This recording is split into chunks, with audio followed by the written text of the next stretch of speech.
Šarković. Nebojša, majmune, pa ti si još doma, ja ne mogu vjerovat. Baš se vozim prema tebi.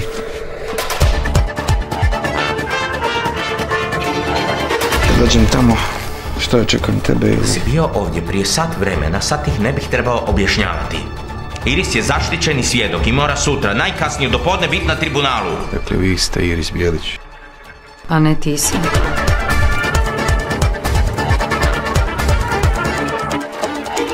Dobro, jebote, što si ti tako gadno napravila da se svi žele riješiti. Ja sam radila kao tajnica Ministarstva obrane zadnje 3 godine nakon Oluje. I sve mi je to bilo sumnjivo, pa sam počela snimati razgovore između ministra i ostalih generala. Jer policija je vojni vrh, ne bih htjeli da dođem tamo živa. Jebote Bog.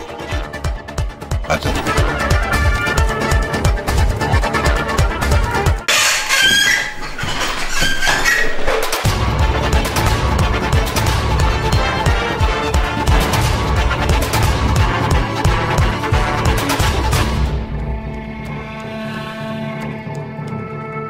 Pa ne diraj me za pičku, kretenu.